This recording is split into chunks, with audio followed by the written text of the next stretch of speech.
de l'État, professeur Alpha Condé, a regagné Conakry après un périple qui l'a conduit au Brésil, en Thaïlande, en Malaisie et en France. Cette tournée s'inscrit dans une dynamique de promouvoir la coopération et renforcer le partenariat entre la Guinée et ses différents États. Voici le cérémonial d'arrivée avec notre reporter Mahmoud Bari. C'est à 13h40 ce jeudi que l'avion transportant le président de la République, le professeur Alpha Condé, a atterri sur le tarmac de l'aéroport international Conakry-Bessia. Au bas de la passerelle, le Premier ministre, chef de gouvernement et le gouverneur de la ville de Conakry. Aussitôt descendu, le chef de l'État a salué le tricolore national.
Le président de la République, le professeur Alpha Condé, a passé ensuite en revue un détachement des forces armées guinéennes et les corps constitués. Le président de la République rentre d'un périple qui l'a conduit à Rio, au Brésil, où s'est tenu tout récemment le sommet mondial sur l'environnement, puis en Thaïlande et en Malaisie.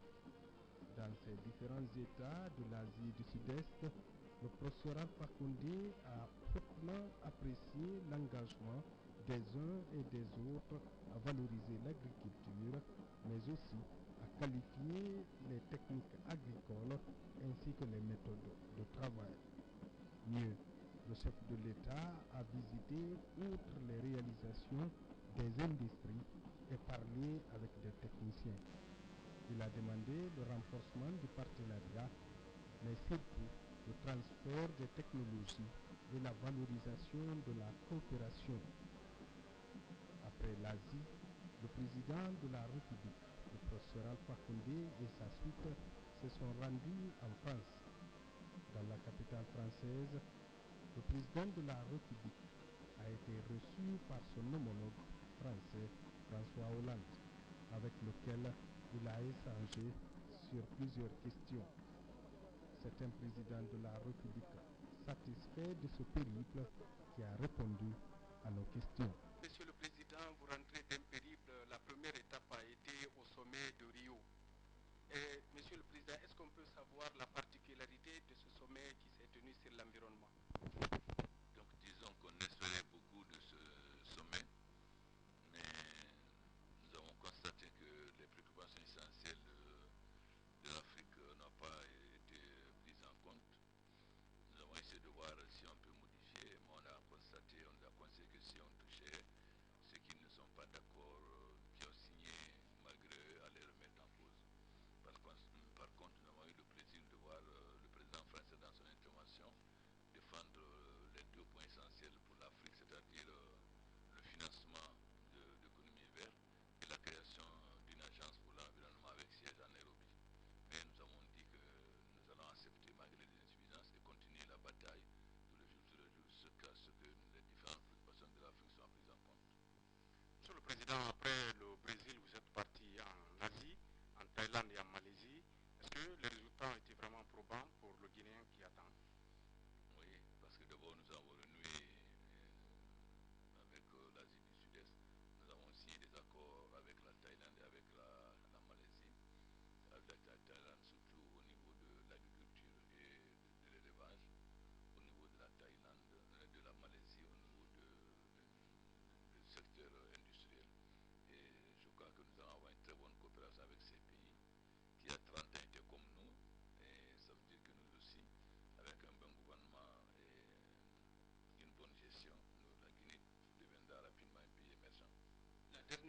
Monsieur le Président, vous étiez en France, vous avez rencontré votre homologue François Hollande. De quoi vous avez parlé, Excellence, Monsieur le Président?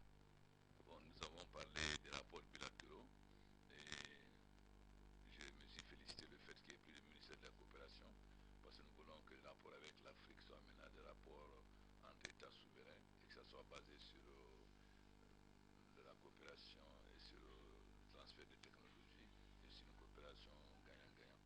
Évidemment, nous avons abordé aussi les problèmes du continent, notamment le problème du Mali, bien sûr. Après cet entretien au salon d'honneur de l'aéroport, le président de la République a pris le chemin du palais Sékou Touré avec l'espoir d'avoir accompli sa mission dans l'intérêt de la Guinée et des Guinéens. Éducation, le ministre de l'Enseignement préuniversitaire et de l'Éducation civique est en tournée dans les centres de secrétariat et de correction des examens nationaux. Ibrahima Kourouma et son équipe se sont rendus à l'ENAM, au lycée Matam et à l'école Sainte-Marie pour s'enquérir de l'évolution des travaux. Compte rendu Amadou Touré. Faire vite et bien, c'est possible si la volonté y est. En inscrivant sa méthode de gestion administrative dans le suivi, le ministre de l'Enseignement préuniversitaire et de l'Éducation civique veille de près sur l'évolution du traitement des copies des différents examens à Conakry, de l'ENAM où les travaux de secrétariat sont presque finis, en passant par le lycée Matam où les corrections du bac prennent une allure active, à Matoto et à l'école Sainte-Marie où sont corrigées les copies de l'entrée en 7e année et le BEPC, les travaux avancent vite et sûrement à la satisfaction des acteurs de l'école guinéenne. Les parents, c'est d'être sereins et d'avoir confiance aux résultats qui seront proclamés au jour J. Et qu'il n'y aura pas d'affinité, il n'y aura pas de corruption, il n'y aura pas de tricherie. Tout ce qu'ils vont entendre le jour de la proclamation, c'est que c'est ceux-là qui méritent. Je suis très satisfait de ce que je viens de constater. D'abord, la correction se passe dans les conditions les meilleures. Et nous avons trouvé des correcteurs décidés et plein de volonté. En fait, je suis satisfait de ce que j'ai constaté parce que aujourd'hui, au niveau de l'école guinéenne, tous ceux qui sont chargés, tous ceux qui ont la responsabilité sont aujourd'hui décidés à faire en sorte que notre école présente un nouveau visage. Nous faisons un travail à la chaîne à tous les niveaux et aujourd'hui, je suis très heureux de constater que ce travail à la chaîne marche honnêtement et correctement à tous les niveaux. Nous sommes décidés et je réitère ce que nous avons dit, ce que j'ai dit au peuple guinéen, le 17, l'école guinéenne, en tout cas au niveau de l'enseignement préuniversitaire, sera en vacances. Rappelons que contrairement aux années précédentes, les travaux de correction, de secrétariat et de saisie évoluent parallèlement. À ce jour, la quasi-totalité des résultats du BEPC de l'entrée en 7e année de l'intérieur du pays est arrivée ou est en train d'être acheminée vers la capitale pour la saisie afin de tenir les dates du 15, 16 et 17 juillet. Dans la ville de Conakry, une ONG dénommée Guinée Handicap vient d'organiser une formation sur le recensement des personnes handicapées et leurs familles. Objectif, trouver le nombre exact de cette couche vulnérable en vue de l'aider à s'autosuffire. Les précisions dans ce reportage de Ibrahima Blaki Touré. Comment faire le recensement des personnes handicapées, Mandja et leurs familles respectives? Tel est le but de cette formation qui a regroupé les représentants des différentes ONG impliquées dans le soutien des personnes handicapées. Ainsi, l'ONG Guinée Handicapée et les représentants des personnes vivant dans la mendicité ont invité le gouvernement guinéen, les institutions nationales et internationales, l'insertion au sein de l'administration publique et structures privées en tenant compte des capacités opérationnelles et managériales de ces personnes vulnérables.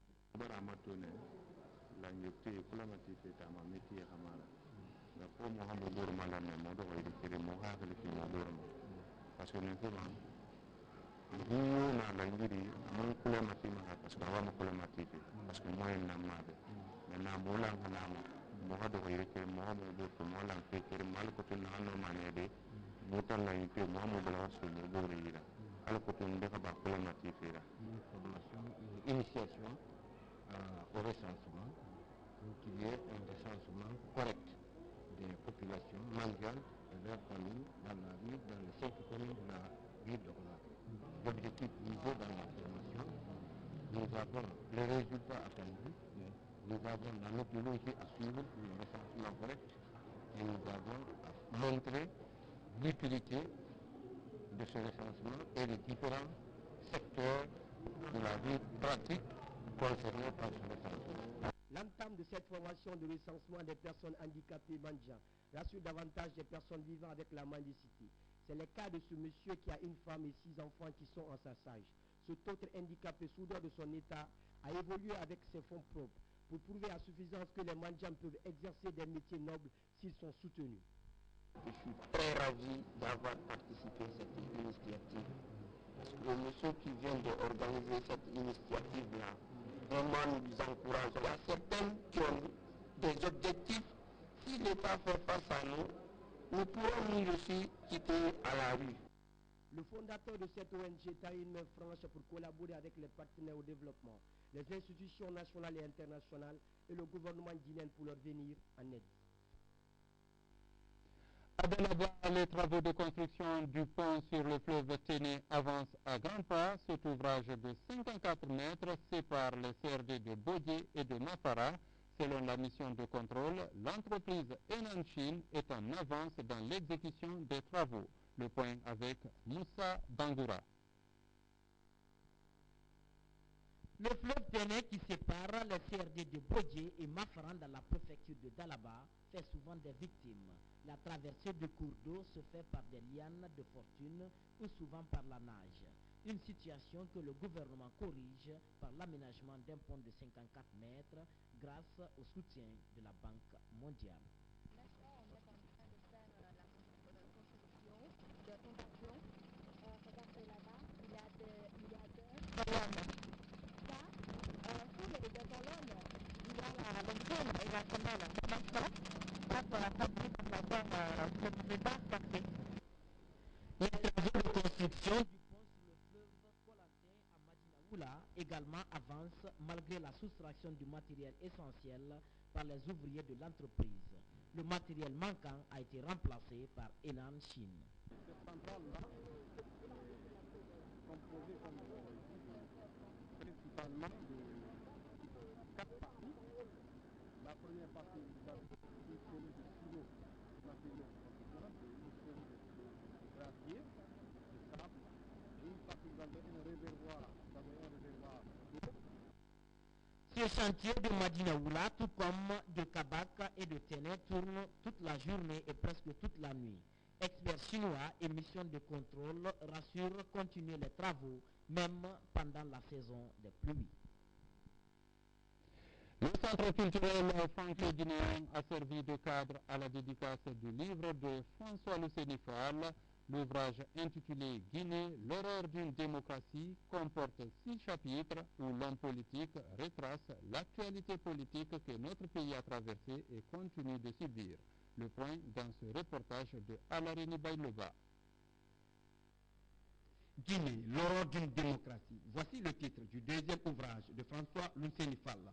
Dans ce livre, l'auteur porte son regard sur le processus politique dans notre pays, car plus de 50 ans après son indépendance, la Guinée organise enfin une élection démocratique et multipartite. C'est donc la publication du premier ouvrage dans lequel j'avais fait ce pari qu'un changement était possible en Guinée. J'ai décidé de porter mon témoignage sur des événements importants qui se sont passés en Guinée depuis la publication de ce premier ouvrage. Ce second ouvrage donc relate des faits qui se sont passés en 2009, 2010, 2011, mais avec le temps j'ai dû faire un rappel historique des événements qui se sont passés depuis quand même plusieurs années pour donner le contexte dans lequel la lutte politique a été menée en Guinée pour le changement. En tant qu'acteurs politiques, nous avons essayé de rendre les événements tels que nous les avons vécus.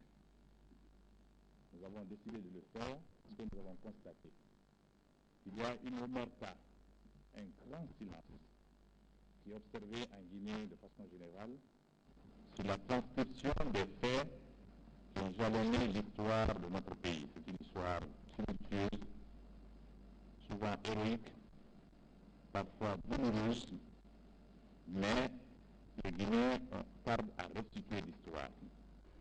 Ce livre est subdivisé en 6 chapitres, parle du forum des forces vives, le drame du 28 septembre, la transition politique en Guinée, première élection démocratique en Guinée, l'Alliance Arc-en-Ciel et la Guinée de demain. Acteur politique, François Lunseni Fall dédie cette œuvre à toutes celles et à tous ceux qui ont lutté et qui continuent à œuvrer pour l'avènement d'une ère de démocratie dans notre pays. Mesdames, Messieurs, c'est la fin de cette édition. Nous vous disons merci de votre aimable attention et surtout continuez de suivre les programmes de la RTG pour plus de bonheur.